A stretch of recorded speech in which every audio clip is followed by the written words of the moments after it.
demands that multiply faster than peace. Every message, every screen, every opinion pulls at the edges of your attention until there's nothing left for you. The result is quiet exhaustion, the kind that hides behind productivity, the kind that builds over decades, and at some point you realize that no one is coming to rebuild your focus for you. You must do it yourself. That is where the Stoic begins. The world praises speed, but wisdom demands stillness. It rewards display, but strength grows in silence. The Stoics understood that the person who controls attention controls life.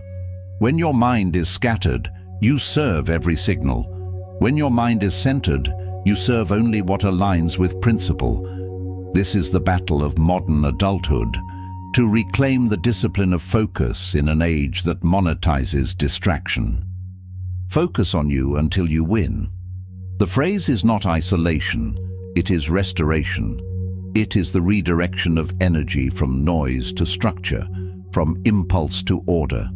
The Stoics would call it living according to nature, the alignment of your will with what is rational and under your control. In practice, it means cleaning your schedule as you would clean your thoughts.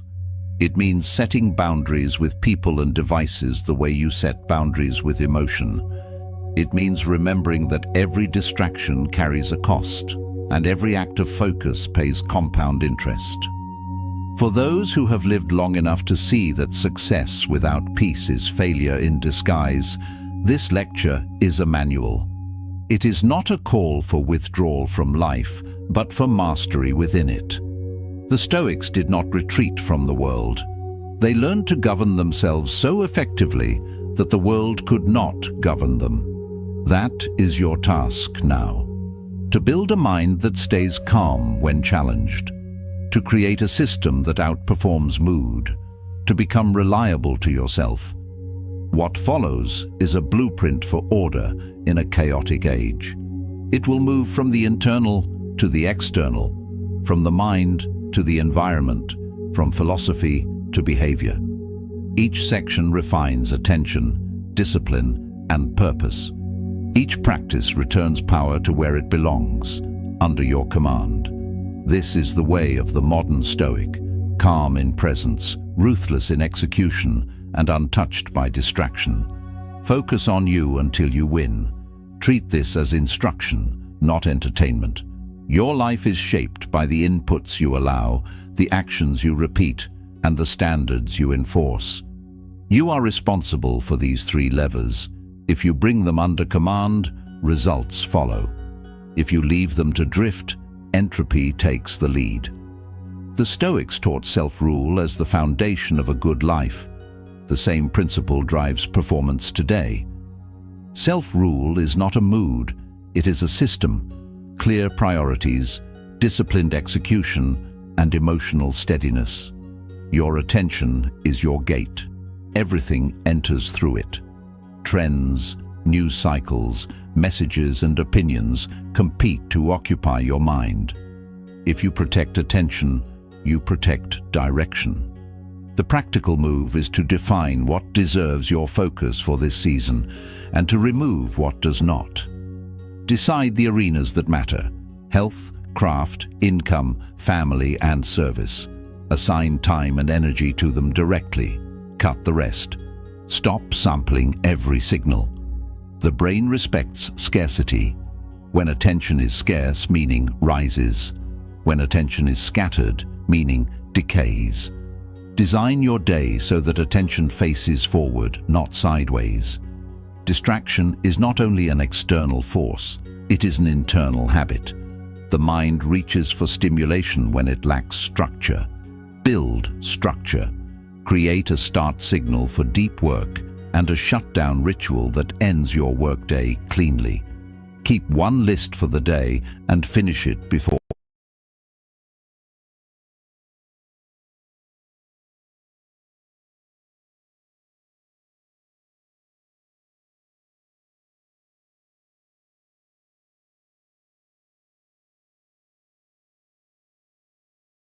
during execution blocks. If your work requires a device, Use app-level blocks, full screen mode, and a single window. Simplicity beats willpower. Fewer choices mean fewer leaks. The audience for this lecture is experienced. You have careers, families, and responsibilities that compound. You do not need hype. You need clarity and a system that respects. Stress loads the nervous system. Sleep debt punishes judgment. The answer is not complicated. Sleep at a consistent hour. Wake at a consistent hour. Lift heavy or move with intent at least 3 days per week. Walk daily to stabilize mood and digestion. Eat unprocessed foods in simple patterns. Hydrate early. Reduce alcohol and late caffeine. Keep sunlight in the morning and dim light at night. These are dull rules. They are also force multipliers. When your physiology is stable, your will becomes reliable. Identity grows from behavior. Many people try to change identity with declarations. The Stoic method is different. You change through action that aligns with principle. Define a standard you can keep every day. Keep it for 30 straight days. Expand only after consistency is real. A small standard kept is stronger than an ambitious plan abandoned. Track what you repeat. Do not track what you intend. Put your standard on paper. Review in the morning. Confirm at night. The mind trusts evidence. Give it evidence. Career pressure tests character. Markets shift, technology evolves, and roles expand. The person who remains calm and useful wins. Train for usefulness. Learn skills that compound. Writing, decision-making under constraints, and numerical thinking. Learn to brief up and down. Learn to simplify complex information into clear action. The one who brings order becomes indispensable. Influence follows reliability. Reliability is built by meeting deadlines, communicating early, and avoiding drama. Drama consumes focus without creating value. Goals lose power when they float. Convert each goal into a schedule. If you want strength, schedule sessions. If you want financial independence, schedule study and outreach. If you want better relationships, schedule presence and shared work. A calendar is not a prison. It is a plan that frees you from indecision. Review the plan weekly. Adjust without emotion. Keep a list of 3 priorities for the quarter and keep daily tasks tied to them. If a task does not serve a priority, it is noise. Delete it or defer it. Most people default to reaction. They scroll, respond, and consume. Stoic training flips the default to creation. Build before you browse. Write before you chat. Ship something small before you check metrics. This single rule shifts identity toward agency. Creation also reveals gaps. Gaps call for learning. Learning targeted by gaps is efficient. Build, notice the missing piece, study that piece, and build again. This loop compounds skill and income faster than passive consumption. Stress is part of life. The goal is not zero stress. The goal is appropriate stress with solid recovery. Use physical training to regulate your nervous system. Use breath control to reduce reactivity. Use cold exposure if you choose, but keep it as a tool, not a ritual of identity. The metric is resilience under real pressure, not photos or trends. The standard is simple. When a problem appears, you remain steady enough to act. Train that state with simple drills, box breathing, extended exhales, and slow walks after difficult conversations. Emotions signal priorities. They do not command actions. Anger shows a boundary. Fear shows a risk. Envy shows a value misaligned with effort. Acknowledge the signal, then choose the response. Ask 3 questions. What is under my control? What is the next step? What must I ignore? Write answers in clear language. Act on the next step. Ignore the rest. This is not theory. It is a daily filter that prevents spirals. Habits decide outcomes. Build them like a contractor, not an artist. Define the cue, the action, and the proof. If the cue is morning coffee, the action is writing a single page, and the proof is a dated folder with completed files. If the cue is the gym bag by the door, the action is a full body session, and the proof is logged sets. Proof closes the loop. Without proof, the mind another day begins. And before you check your phone, before you let the world speak, words are not just sounds that disappear into air. They are seeds planted in the soil of your consciousness. They are architects that build the house you live in. They are the compass that points your life in one direction or another. The ancient Stoics understood this deeply. Marcus Aurelius, the Roman emperor who ruled the world yet mastered himself first, wrote in his meditations, "The happiness of your life depends upon the quality of your thoughts." He knew that the battle for a meaningful life is won or lost in the theater of the mind, in those first quiet moments when you decide what voice gets to speak. Most people wake up and immediately surrender. They reach for their phones and let fear speak through news headlines. They let comparison speak through social media. They let worry speak through their mental replay of yesterday's mistakes or tomorrow's uncertainties. They give away their morning, which means they give away their day, which means they give away their life. But you are here because something in you refuses to accept that anymore. What if the words you speak to yourself in the morning are not just words? What if they are the foundation upon which your entire day is built? What if rewiring your mind is not about complicated techniques or years of therapy, but about 5 simple words spoken with intention, with belief, with the understanding that you are talking to the most important person you will ever know? Shows us that our thoughts create neural pathways.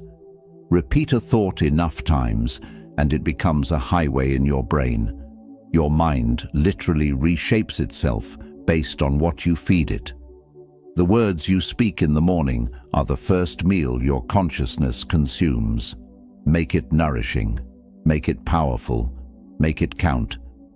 Today I am giving you 5 words, not phrases, not paragraphs, just 5 words that carry the weight of Stoic wisdom and the power to transform how you see yourself, your challenges, and your potential. These are not magic spells. They will not work if you say them once and forget them. But if you commit to speaking them every morning, if you let them sink into your bones, they will change you. They will rewire the mental patterns that have kept you stuck.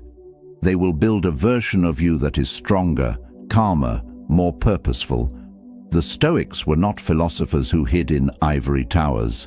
They were men and women who faced real battles, real loss, real suffering.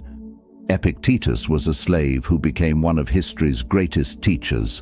Seneca advised emperors while facing exile and death. Marcus Aurelius led armies while writing about inner peace. They found strength not by avoiding life's hardships, but by changing how they spoke to themselves about those hardships. They mastered the internal dialogue, and so can you. Your mind is listening. Right now, it is waiting for instructions. It is ready to be rewired, reprogrammed, redirected. The question is, what will you tell it? Will you repeat the same tired stories of limitation, the same fears disguised as realism, the same excuses dressed up as wisdom? Or will you speak to yourself like someone who deserves greatness, like someone who is capable of growth, like someone who understands that the morning is sacred territory?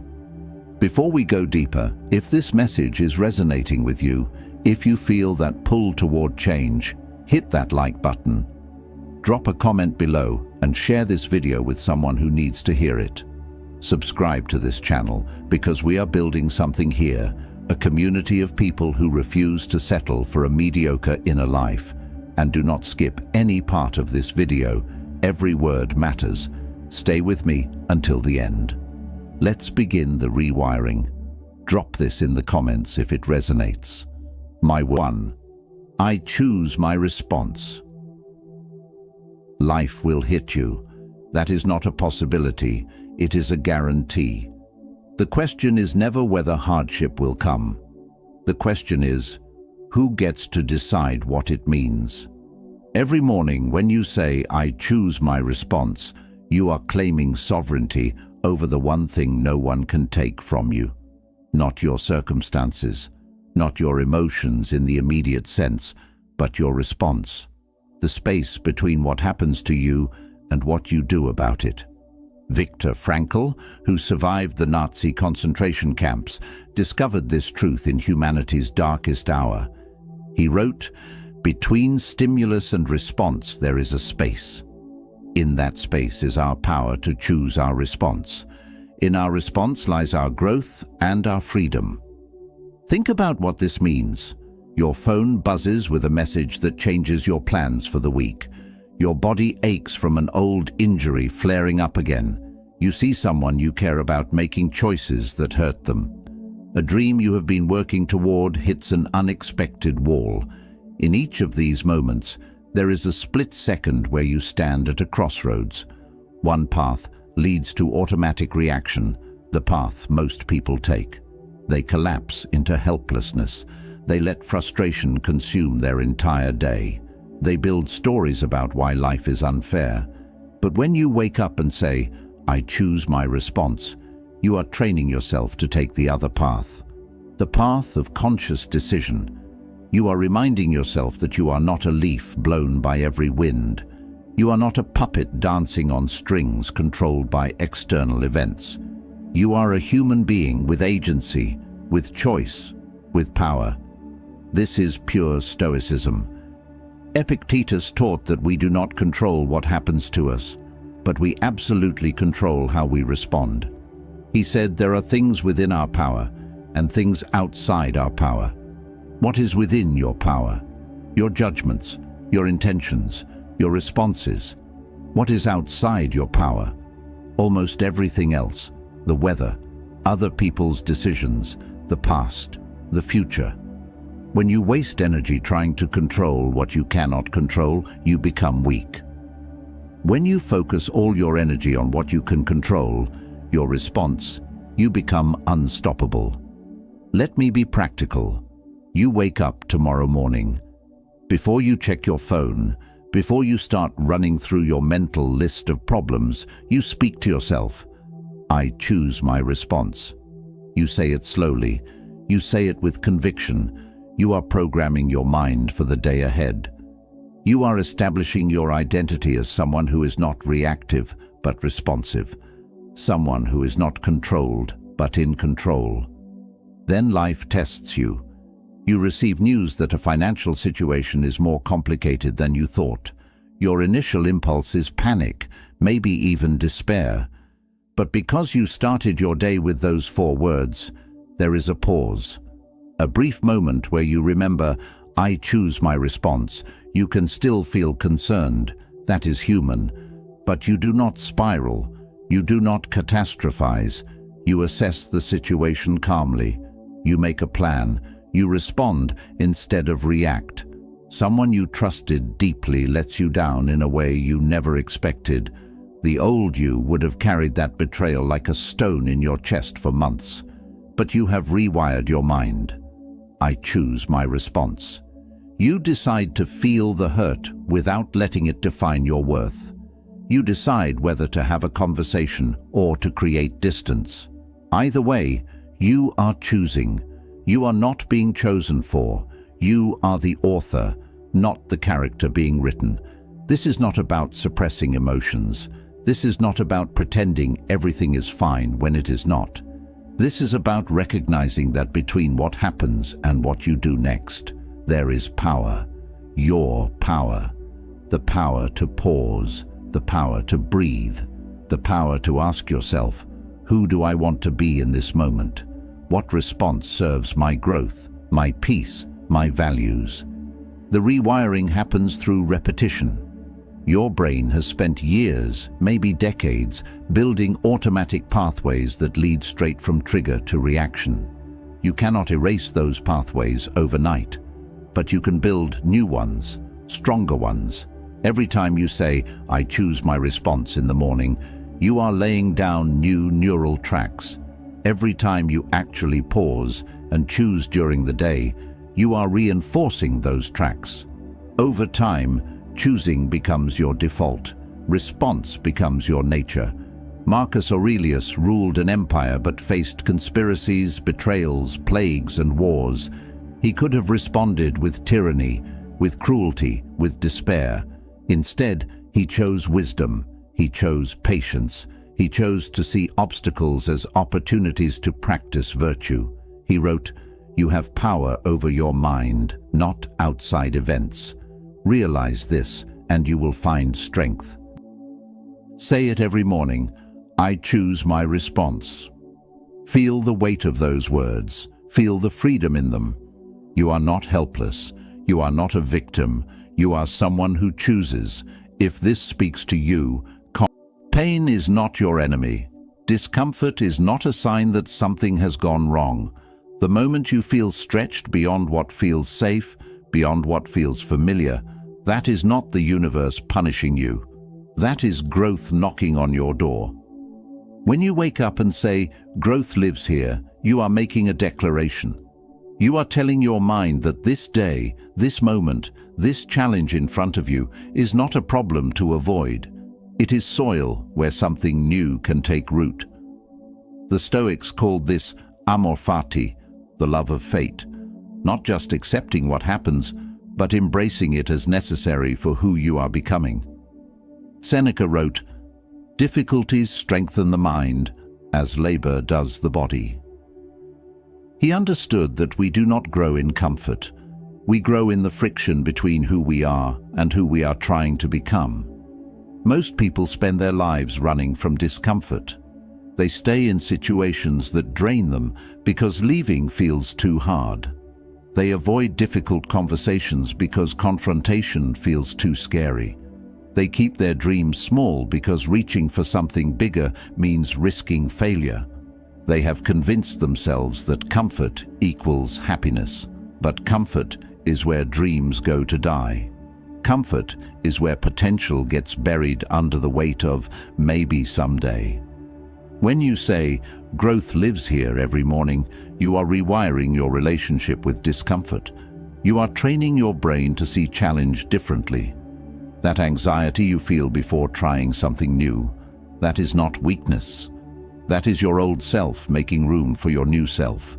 That frustration you feel when progress is slow, that is not failure. That is depth being added to your character. That exhaustion you feel after pushing yourself, that is not breaking down. That is breaking through. Here is what this looks like in real life. You sit down to learn a skill you have been putting off for years. Maybe it is a language. Maybe it is an instrument. Maybe it is a craft you have always admired from a distance. The first attempts are clumsy. Your fingers do not move the way you want them to. Your mind cannot hold all the information at once. Every instinct tells you to quit, to go back to things you are already good at, to protect your ego from this humbling experience. But you started your morning with growth lives here. So you pause, you breathe, you recognize this feeling. This is not failure. This is the feeling of neural pathways forming. This is your brain literally changing shape to accommodate new knowledge. You stay with it. Not because it feels good, but because you have trained yourself to see discomfort as a sign you are on the right path. Or maybe the discomfort is emotional. A relationship in your life needs a boundary you have never set before.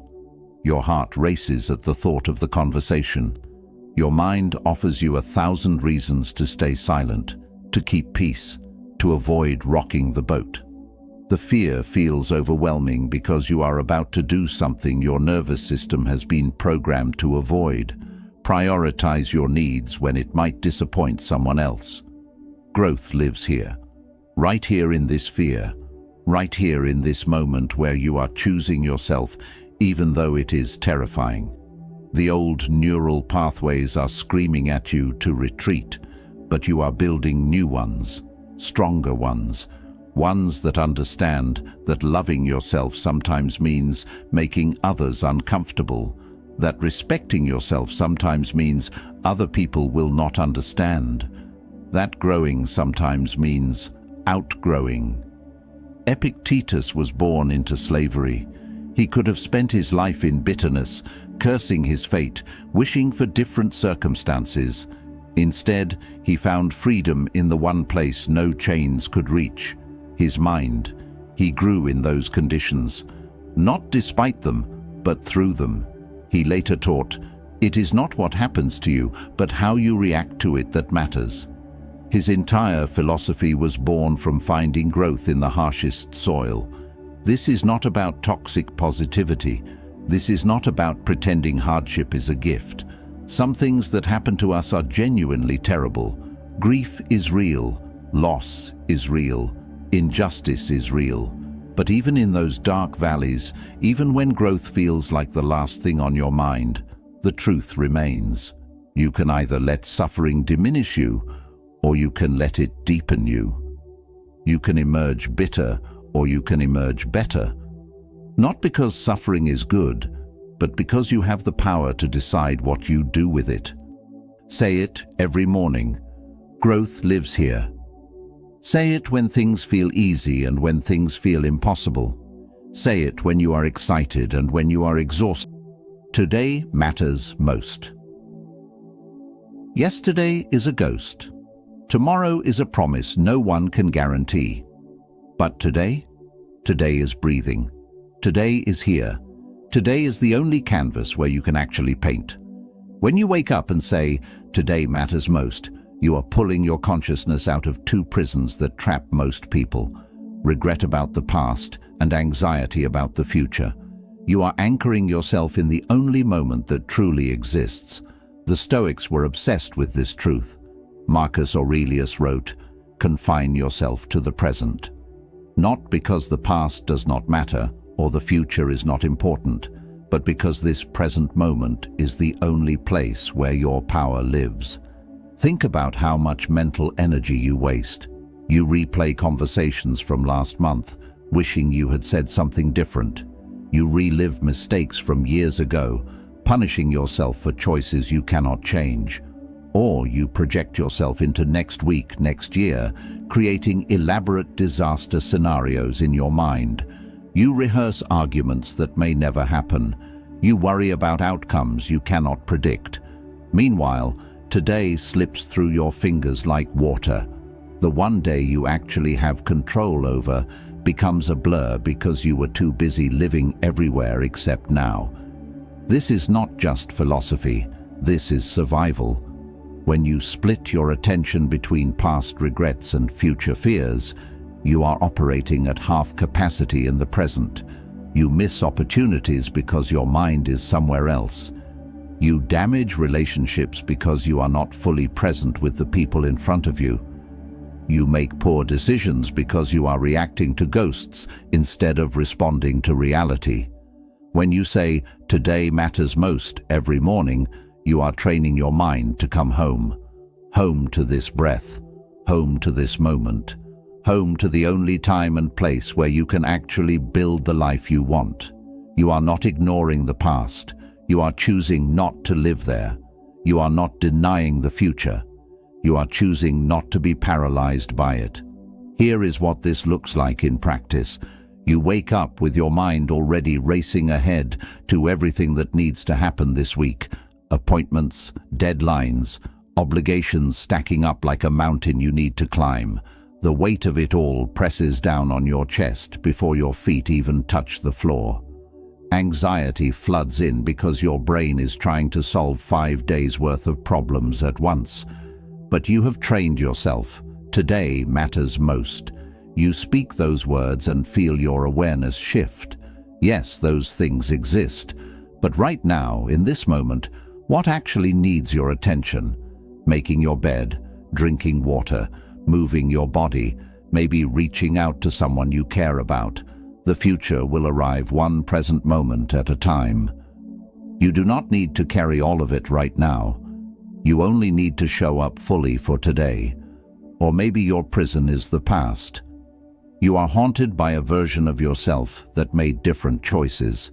You carry shame about who you used to be. You cannot forgive yourself for opportunities you missed or people you hurt. That weight follows you everywhere, coloring every new experience with the stain of old regrets. You want to move forward, but you keep looking backward. Today matters most. Those 3 words become your permission to release what you cannot change. Not because the past does not matter, but because drowning in it does not honor anyone, especially not yourself. The person you were did the best they could with the awareness they had. The person you are now has learned from those experiences. Today is where you get to apply those lessons. Today is where redemption lives, not in rewriting yesterday, but in writing today differently. Seneca spent years in exile, stripped of his position, separated from everything familiar. He could have spent every moment bitter about what was taken from him or terrified about what might come next.